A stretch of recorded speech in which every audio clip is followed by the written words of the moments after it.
El presidente de Estados Unidos, Donald Trump, ordenó el envío de la Guardia Nacional a la frontera con México. El gobierno mexicano matiza y dice que, según la información que le han entregado, no estarán armados. Los candidatos a la presidencia reaccionan frente al anuncio de Trump. Como cada noche le contamos en qué anduvieron todos, y en la mesa está Jesús Silva Herzog Márquez. Hoy la Suprema Corte de Justicia de la Nación tomó una decisión histórica sobre los derechos de las mujeres violadas. Nos lo van a contar aquí en el estudio.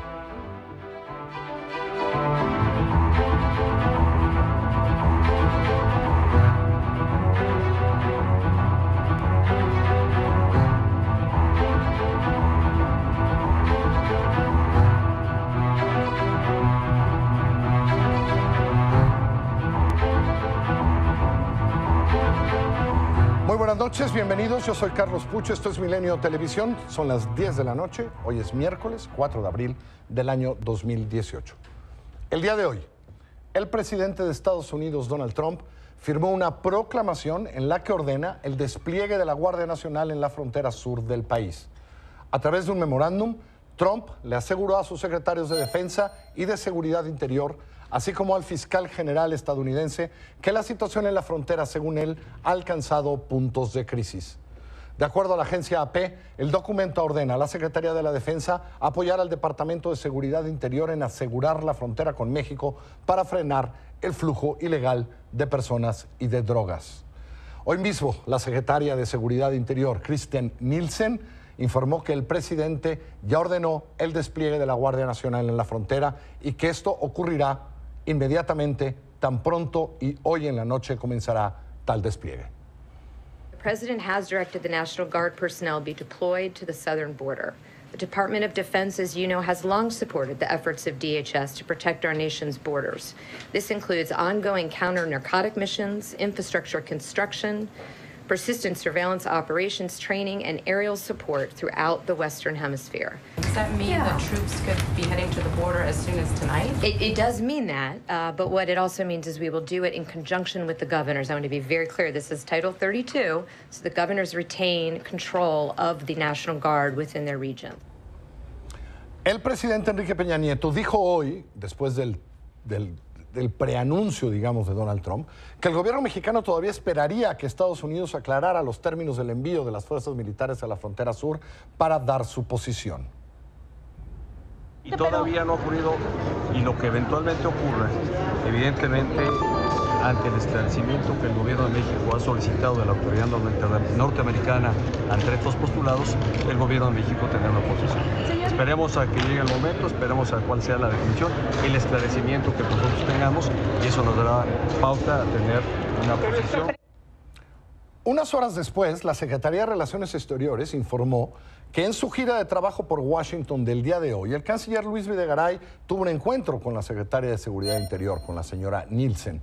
Y a través de un comunicado, la secretaria dijo que la decisión tomada por el presidente Trump tiene como fin realizar solo labores de apoyo al Departamento de Seguridad Interior y que la Guardia Nacional no podrá portar armas y no realizará funciones de control migratorio o aduanero.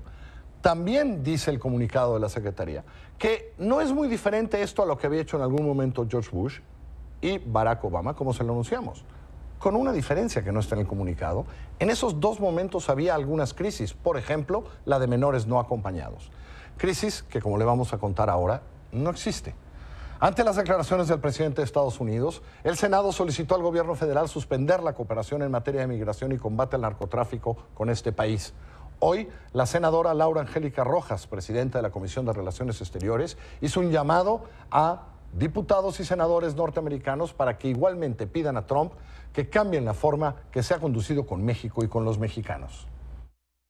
Solicita al Gobierno de la República suspender la cooperación bilateral con los Estados Unidos de América en materia de migración y de lucha contra la delincuencia organizada transnacional, en tanto el presidente Donald Trump no se conduzca con la civilidad y el respeto que el pueblo de México merece, con base en la sólida amistad entre los poderes legislativos de ambos países, hace un llamado urgente al Congreso de los Estados Unidos de América para que inste al presidente Donald Trump a encauzar las relaciones con México sobre las bases de respeto y colaboración mutuo para afrontar de forma eficaz los retos comunes.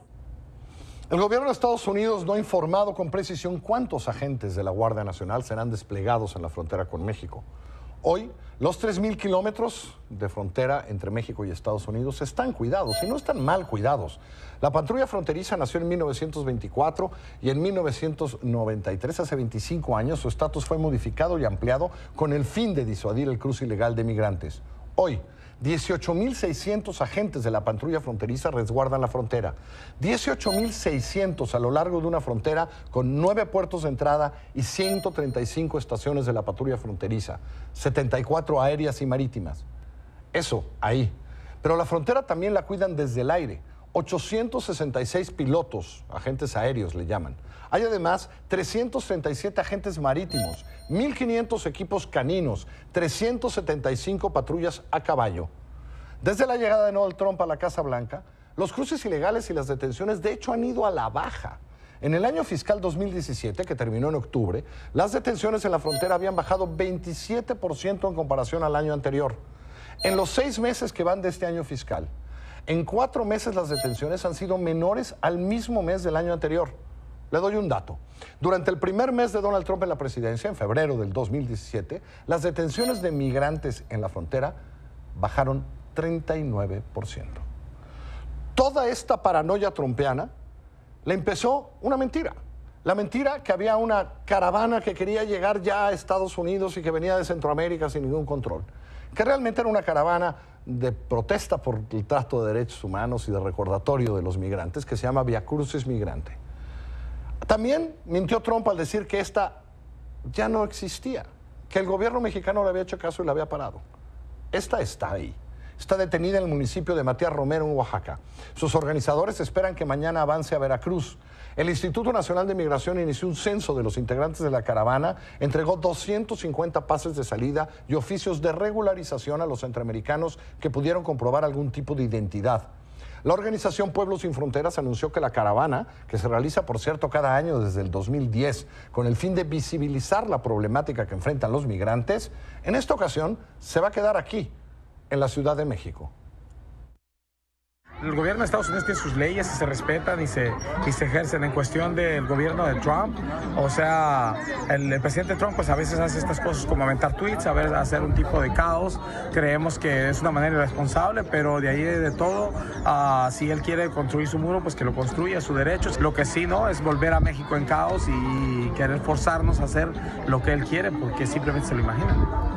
Esto es parte del Vía Crucis del Migrante y pues seguiremos caminando hasta la Ciudad de México y allí en la Ciudad de México se termina. Y el día de hoy los candidatos presidenciales contestaron al anuncio de Donald Trump. En Durango estuvo el candidato de la coalición Todos por México, José Antonio Meade, que dijo que México tiene que exigir respeto y dignidad. Lo que hemos planteado es que México hoy más que nunca tiene que permanecer unido. Yo creo que tenemos que exigir respeto, tenemos que exigir dignidad, tenemos además que exigirlo de forma tal que sepa y que entienda el mundo que México es un pueblo que va a defender su soberanía, que México es un pueblo que va a defender a sus migrantes y que México va a dar la cara en esta y en cualquier circunstancia desde un espacio de dignidad y de unidad. La candidata independiente Margarita Zavala le exigió a Trump respetar a México y dijo, a la hora de defender la dignidad nacional, México habla con una sola voz. Pero sí tiene que saber el presidente de Estados Unidos, como el presidente de cualquier otro país, que cuando sentimos atacado a nuestro país, vamos a salir todos, independientemente de nuestras diferencias, por enormes que sean, México está en el centro. Y así fue la reacción del candidato de la coalición Juntos Haremos Historia, Andrés Manuel López Obrador, que condenó el envío de la Guardia Nacional a la frontera.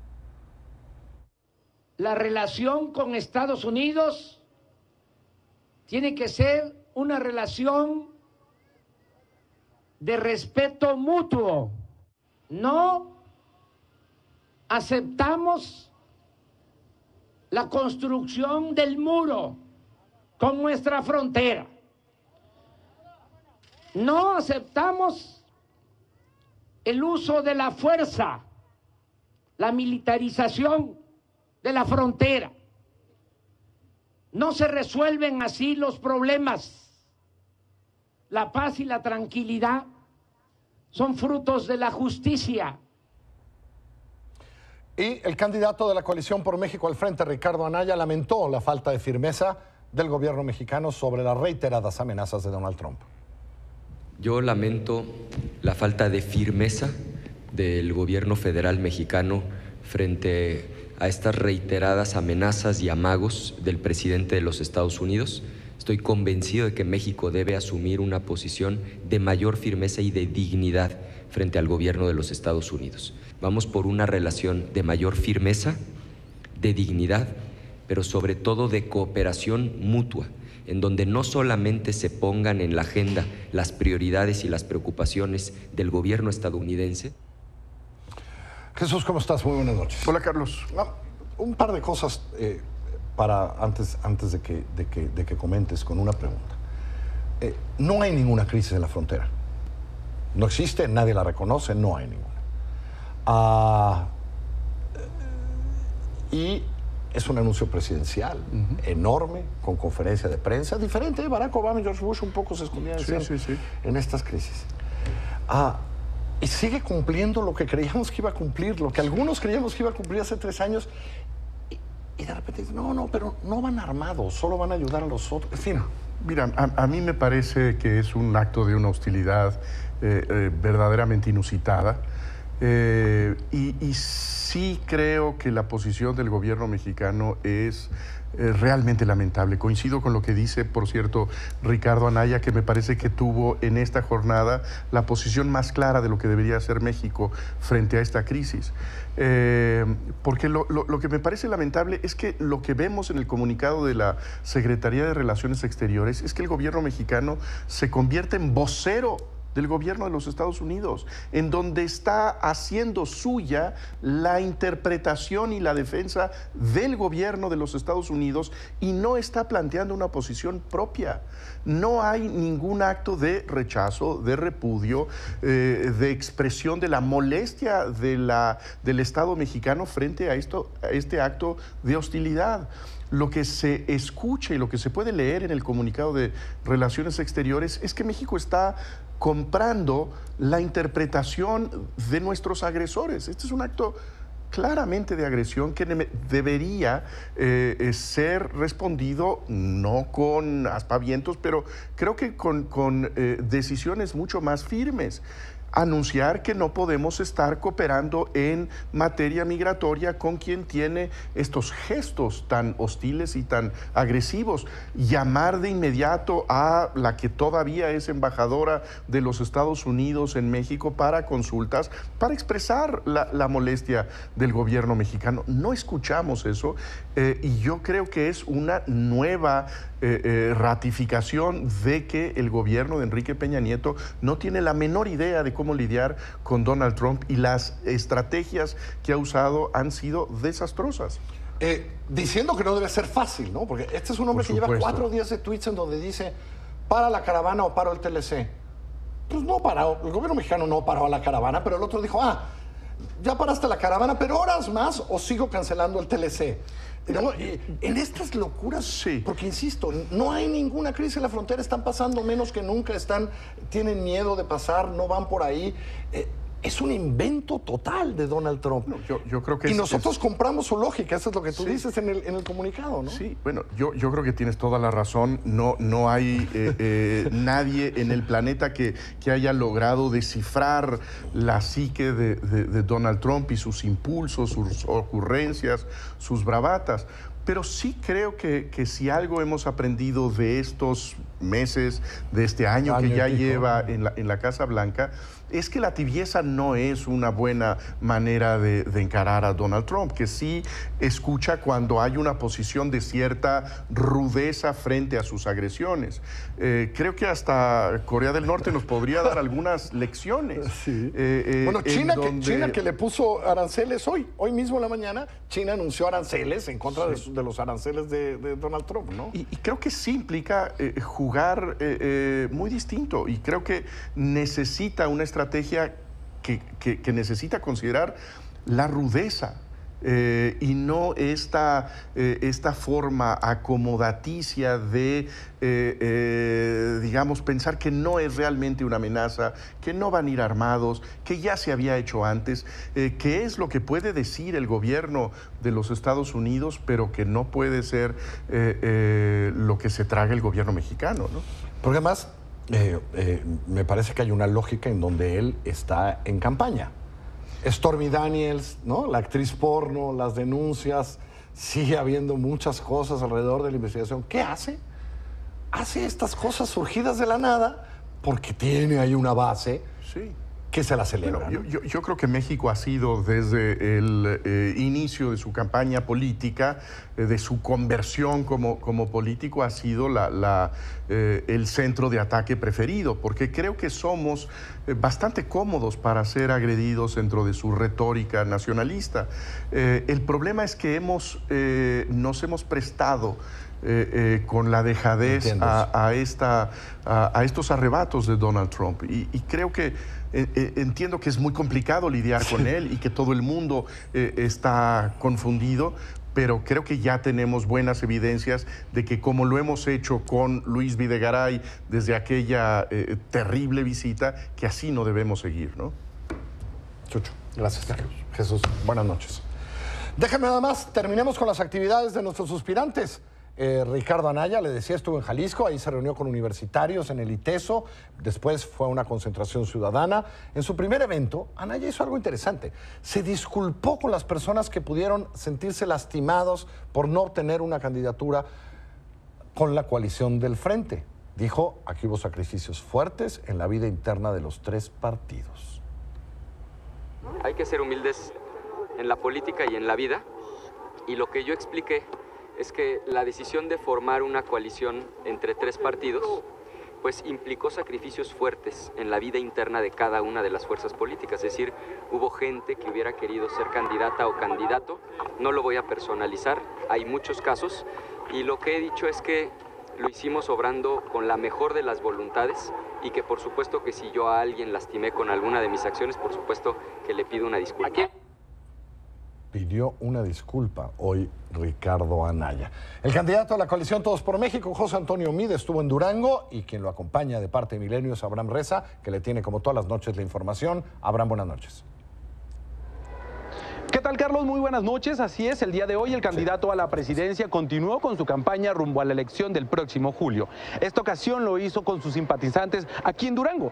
Luego de este encuentro, el exsecretario de Hacienda habló sobre la carta que envió su contrincante Andrés Manuel López Obrador a los empresarios, y en la que pedía que los empresarios confiaran en él. Ante esto, el exsecretario de Hacienda le volvió a decir a Andrés Manuel López Obrador que la confianza se gana y que no se pide.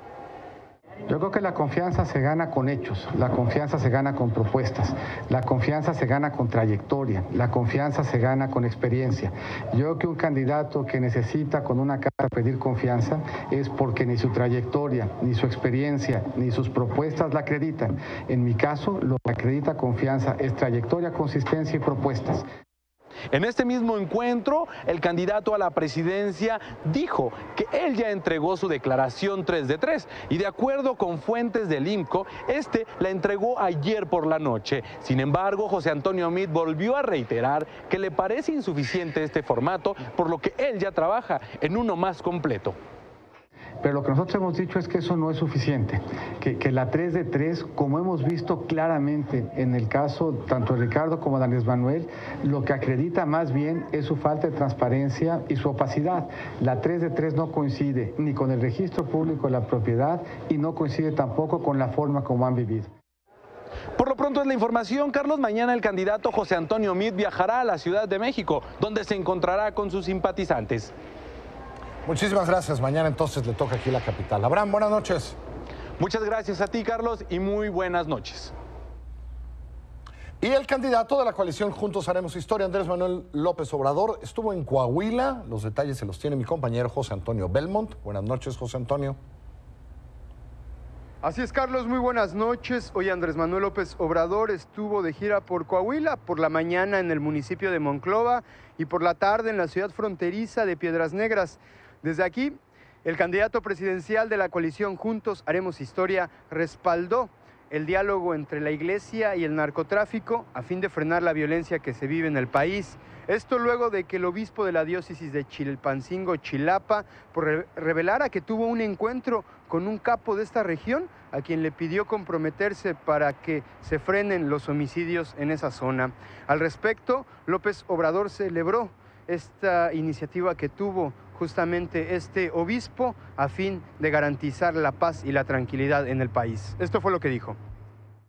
Veo con buenos ojos que tanto pastores como sacerdotes y obispos, pastores de las iglesias evangélicas y sacerdotes y obispos de la Iglesia Católica busquen también la reconciliación, el diálogo para que se garantice la paz y la tranquilidad, para que haya paz en México. Entonces, yo no veo mal, no reprocho al obispo de Chilapa que tuvo esa reunión, porque yo conozco la situación tan difícil que están viviendo en la montaña de Guerrero y en toda esa región de Chilapa, donde hay mucha violencia. Para mañana, el abanderado presidencial de Morena y los partidos del Trabajo y Encuentro Social iniciará una gira de 2 días por 4 municipios en Tamaulipas, desde donde me despido esta noche, Carlos. Muy buenas noches, José Antonio, gracias. Muy buenas noches. Voy a hacer una pausa, la primera de este programa. Del otro lado de la pausa, hoy la Suprema Corte de Justicia de la Nación, la segunda sala, tomó una decisión importantísima sobre el derecho de las mujeres. Se lo cuento, hablamos con quien los acompañó en todo este proceso, con quien acompañó a esta mujer. Oportunidades. A veces no son lo que parecen. No es una camioneta. Es la oportunidad de disfrutar en familia. Haz lo posible. Obtén un préstamo de auto desde tu celular. Es más fácil con Bancomer, creando oportunidades. Cuenta historias increíbles en Instagram y Snapchat. Con el plan Max sin límite 5000 tienes redes sociales sin límite para compartir con tus amigos y dejar que Uber te lleve a donde quieras. Además tienes 5000 megas para navegar. Ahora con el doble de megas por solo 499 pesos al mes. Telcel, la mejor red con la mayor cobertura. En Ciudad y Estados de Milenio. Humberto Ríos Navarrete.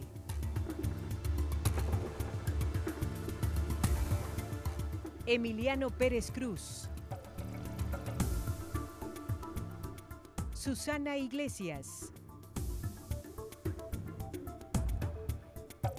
Hugo Roca Joglar.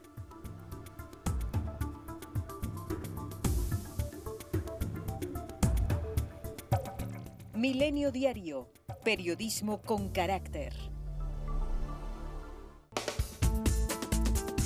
En Hey de Milenio. Álvaro Cueva. Susana Moscatel. Omar Ramos. Hugo García Michel. Hugo Hernández.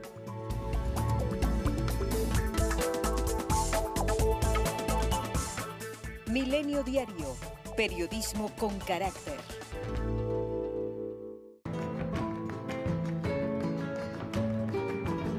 Bodegas Lleiroso. Máxima expresión. Ribera del Duero. El día de hoy, la segunda sala de la Suprema Corte de Justicia de la Nación, por unanimidad, declaró que no se puede negar la interrupción del embarazo a ninguna mujer que haya sido violada, porque esto viola sus derechos humanos. Hace unas horas conversé con Alejandro Méndez, abogado de la organización GIRE, que acompañó a la víctima en este caso y que hoy tuvieron un triunfo histórico en la Suprema Corte.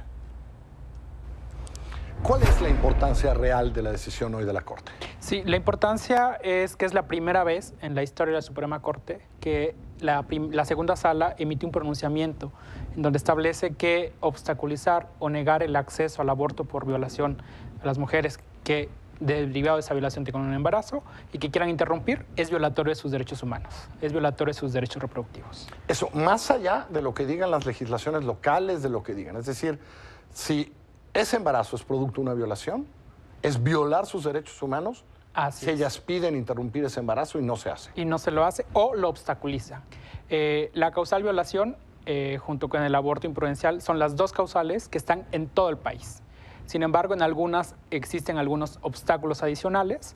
Lo que la Suprema Corte ahora establece es que con base en la norma 046 no se tiene por qué negar el acceso al aborto por violación a las mujeres que así lo soliciten. ¿Este caso de dónde venía y dónde?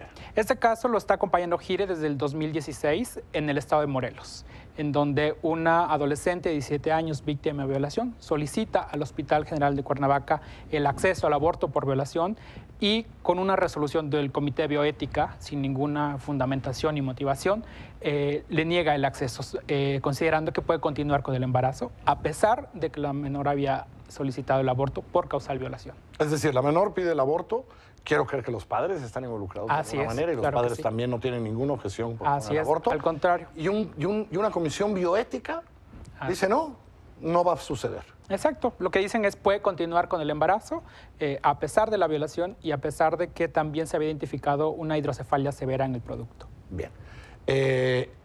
Déjame preguntarte, alrededor de esto hay una rara discusión ahora sobre unos rollos de conciencia y etcétera. ¿Cabe en esto que si el doctor no cree en el aborto y no tal, puede hacerlo? ¿Cabría esta discusión aquí? Cabría solo siempre y cuando no corriera peligro la vida de las mujeres, ¿no? Es decir, si hay un momento en el que corre Pero esto no tiene nada que ver con este caso. No. Si ella pide, si ella dice, yo quiero interrumpir este embarazo porque fue violación. Y supongo que tuvo que probar la violación. Lo único que se requería era, en ese momento, tenían ya una copia de la denuncia por violación que se había presentado, que el propio hospital le solicitó y ni aún así le dio el acceso a la interrupción del embarazo. Ella había denunciado la violación ante el Ministerio Público, lo cual ni es común ni es fácil en este país.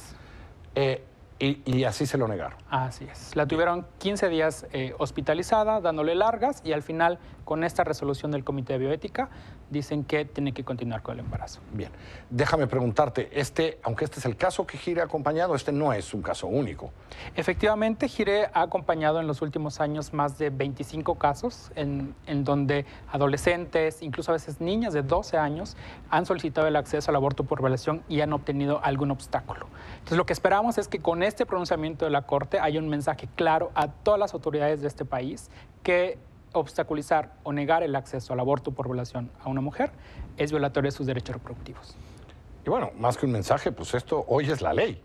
Cuando la Suprema Corte de Justicia vota y dice, esto es la ley. Sí, y efectivamente es un proyecto que propuso el ministro Franco y que se votó por unanimidad de votos en la segunda sala.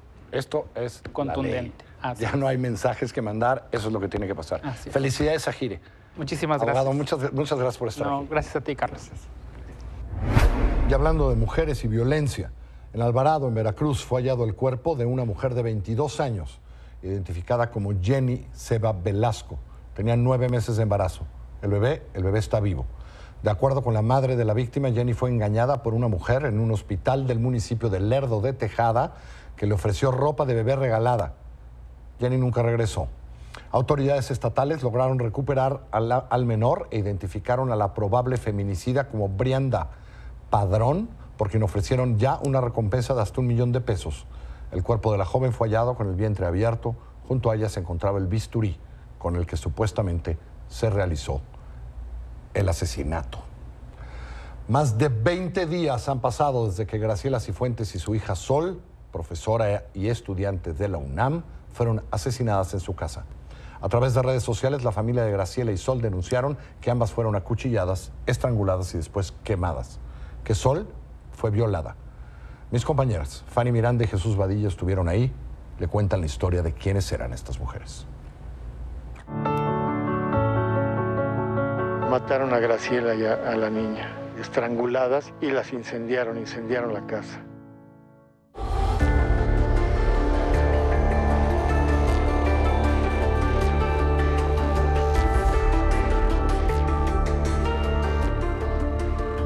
Graciela Cifuentes, de 62 años, tenía dos pasiones, la fotografía y la cocina.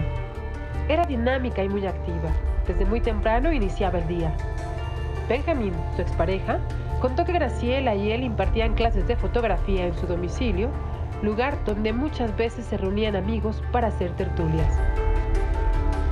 En la UNAM, Graciela coordinó 4 diplomados de actualización y educación continua en fotografía arquitectónica.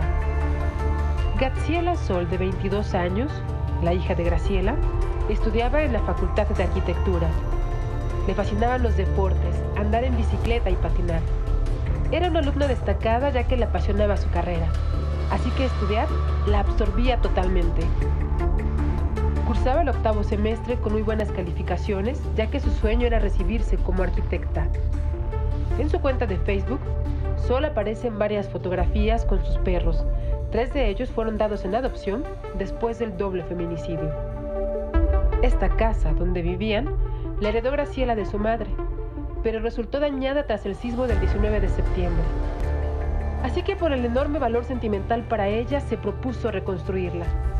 En ese proceso estaba cuando esta casa, ubicada en la delegación Álvaro Obregón, fue incendiada después del crimen. Al recorrerla se aprecia que la recámara y el baño fueron las habitaciones más afectadas por el fuego. Aún huele a libros y ropa quemada. Los polines que la apuntalan se mantienen en pie. En tanto, las autoridades buscan a quien las asesinó, incendió la casa y huyó en el auto de Graciela.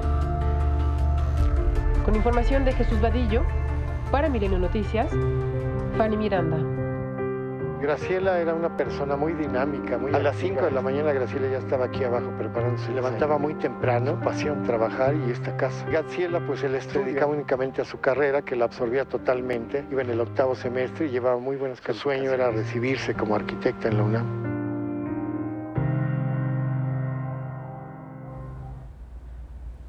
Ayer le informamos que Edna Judith, tía de uno de los 3 estudiantes de cine desaparecidos desde el 19 de marzo en Jalisco, había sido detenida después de haber ido a declarar a la Fiscalía de Desaparecidos. Hoy Edna Judith fue trasladada al penal de Puente Grande, pero por el delito de lenocinio, es decir, un delito que no tiene que ver con una desaparición. Según las autoridades, la mujer controlaba varias casas de citas disfrazadas de estéticas para caballero.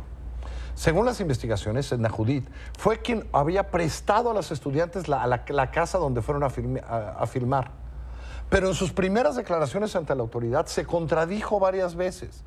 Y también se tiene testimonio de que esta misma mujer se contradijo en las explicaciones con los padres de los 3 muchachos desaparecidos. Vamos a ver, esta historia me parece todavía le falta, por lo pronto está detenida por lenocinio. Algo que tiene que ver con su actividad, estéticas masculinas, pero que no parece tener nada que ver, por lo pronto, con la desaparición de los 3 muchachos. En Veracruz, después de 5 días de desaparecido, fue localizado con vida el periodista Fabián Hipólito. En un video explicó que estaba en Oaxaca y que simplemente el celular se quedó sin señal. Mientras esto pasaba, reporteros y activistas protestaban en Coatzacoalcos y Minatitlán para exigir a las autoridades la localización del comunicador. Así pasan las cosas, simplemente el celular se le había acabado. En Sonora, una banda de presuntos ladrones asaltó un vehículo oficial de la Sedesol para robar el pago de apoyos al programa Prospera. Esto sucedió en el poblado de Miguel Alemán, allá por Hermosillo. De acuerdo con testigos, 3 sujetos asesinaron a un policía municipal que los enfrentó al sorprenderlos. Y un juez declaró legal la detención del director del penal de La Toma, Valentín Hernández, así como del subdirector Ángel Moreno. Ambos son acusados de homicidio calificado, abuso de autoridad, incumplimiento de un deber legal e incitación a cometer un delito. Esto por haber filtrado la información del operativo de traslado de internos que desató el motín ocurrido el fin de semana. Valentín Hernández y Ángel Moreno fueron internados, por cierto, en el mismo penal que dirigían hasta el sábado. Y el día de hoy el presidente Enrique Peña Nieto tomó protesta a Baltasar Hinojosa como nuevo titular de la Secretaría de Agricultura, Ganadería, Desarrollo Rural, Pesca y Alimentación, sustituyendo a José Calzada Rovirosa, quien fue nombrado secretario del Movimiento Territorial del PRI.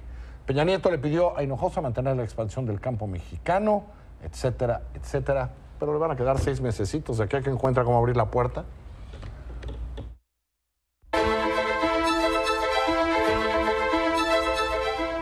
La Asociación de Bancos de México publicó un decálogo de las condiciones indispensables para garantizar un desarrollo económico sostenible e incluyente del país. Además, la asociación dijo que está elaborando un plan estratégico que va a entregar a quien resulte electo presidente el próximo 1 de julio. En el decálogo presentado se encuentran prudencia en la política económica, Banco Central Autónomo, finanzas públicas sanas, tipo de cambio flexible, libre comercio, sistema financiero sólido, respeto a las instituciones, al Estado de Derecho, libertades individual y colectiva, derechos humanos, igualdad y justicia social.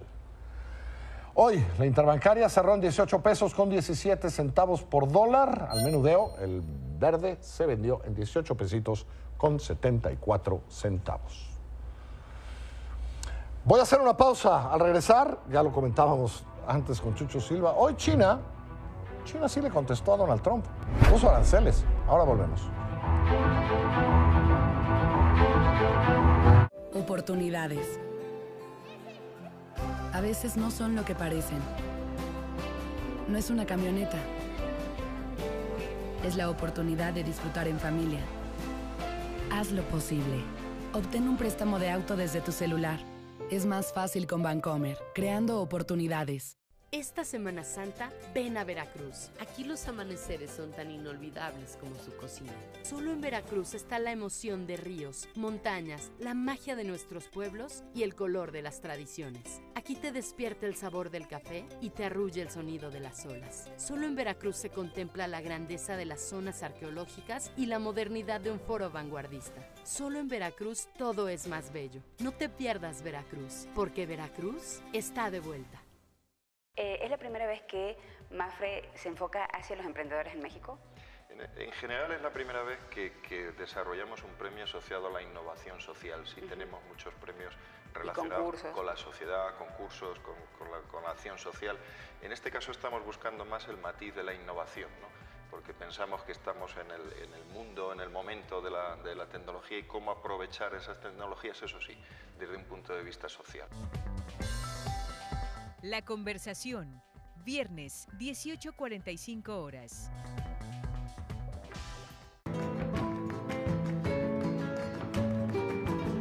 Bodegas Lleiroso. Máxima expresión. Ribera del Duero.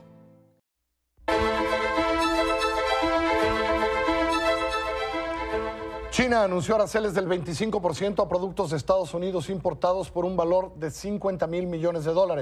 Esto después de que Washington publicara su propia lista con 1.300 productos chinos grabados.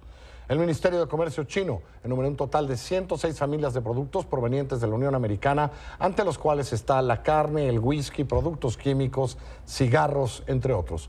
La fecha de aplicación de los aranceles no ha sido anunciada. Hoy fue dado de alta del hospital Anthony Borges, último de los heridos del tiroteo del 14 de febrero ocurrido en una escuela de Parkland, Florida, y que dejó 17 personas muertas.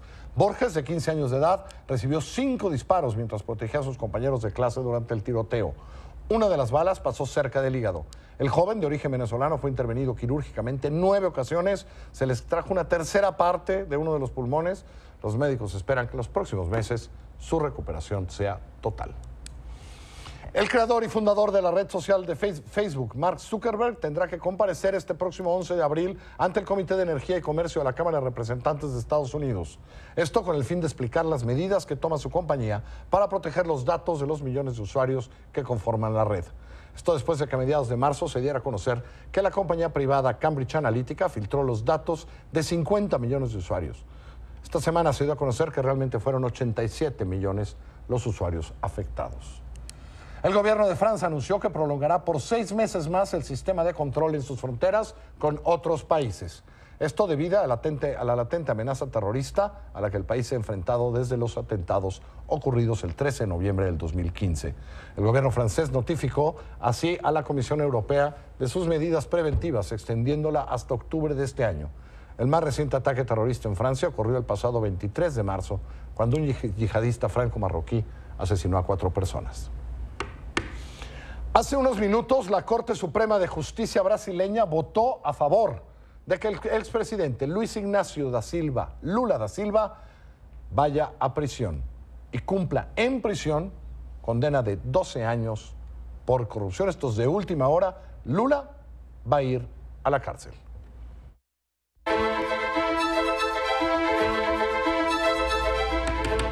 Jime. ¿Cómo estás, Carlos? Buenas noches. Está padre lo que vamos a platicar hoy. Venga. Así es. La verdad es que seguimos con interesantes partidos en los cuartos de la Champions League. El día de hoy el Barcelona venció 4-1 a la Roma, mientras que en Anfield el Liverpool dio un paso a las semifinales ante el Manchester City de Pep Guardiola al golearlos 3-0 con goles de Mohamed Salah, Oxlade-Chamberlain y Sané. Llegan a 31 tantos en esta edición de Champions y son los máximos anotadores. Si bien el Manchester City partía como favorito debido a que muy probablemente este sábado se coronará en la Premier League con 16 puntos de ventaja sobre el United, la realidad es que si hay un técnico en el mundo que le tiene tomada la medida a Pep Guardiola, se trata del alemán Jürgen Klopp, que hoy incrementó su ventaja en duelos directos ante el catalán a 7 victorias. Vamos a revisar justamente el historial a continuación porque es la tercera vez que Klopp le arruina un torneo a Pep. Las dos veces anteriores se dieron en la Bundesliga, cuando uno dirigía al Borussia Dortmund y el otro al Bayern Múnich. De hecho, el primer partido oficial de Pep Guardiola al frente del Bayern tras su año sabático fue ante Klopp en la Supercopa alemana, la cual perdió en 2013, solo para volver a caer en el mismo escenario un año después. Con el resultado de hoy, parece que Pep sumará 8 años sin llegar a una final de Champions League, pues la última vez fue en 2011, mientras que Klopp podría regresar a Liverpool a sus primeras semifinales desde 2007. Aquí estamos viendo el historial. Lo importante es que en 13 partidos en que se han visto las caras de estos dos técnicos en estas dos etapas en Bundesliga y Premier League, Jürgen Klopp ha ganado 7 veces por 5 veces de Pep Guardiola y tan solo un empate. La realidad es que Jürgen Klopp es el técnico hoy por hoy en el mundo que ha vencido más veces a Pep Guardiola. Antes era José Mourinho. Totalmente, es su kriptonita. Sí, su kriptonita. Así lo podríamos decir. Y bueno, las que duelen, por supuesto, son esas dos copas, supercopas alemanas que le ganan en 2013 y 2014, en un año tras otro, a Pep Guardiola, Jürgen Klopp. Y bueno, ahora, porque también se trata de un torneo importante, en los cuartos de final de Champions League, los demás partidos habían sido normalmente de Liga y por ahí una Pokal, y la ventaja está entonces para Jürgen Klopp. La realidad es que el día de hoy, si bien Guardiola se equivocó quizá en sentar a Sterling, que es un gran delantero, y se concentró en el medio campo, normalmente Guardiola no tiene un plan B, porque siempre es muy estricto en sus juegos. Guardiola siempre ha tenido un plan B, nada más Klopp lo tiene agarrado. No, y Klopp pues, sabía las debilidades y pudo vencer 3-0. Los goles, por supuesto, son en casa. Ahora habrá que ver la vuelta en casa del City. Lo tiene tomado. ¿Crees que sea mental? Lo tiene acabado. Pobre Pep. Gracias, Jimé. Muy buenas noches. Me gusta esto, lo tiene pero agarrado. Muy buenas noches, muchas gracias. Ya acabamos ese noticiero. Soy Carlos Puch, lo espero mañana aquí en punto de las 10 de la noche. Quédese por lo pronto con la afición. Después viene Héctor Zamarrón. Que le vaya muy, muy bien.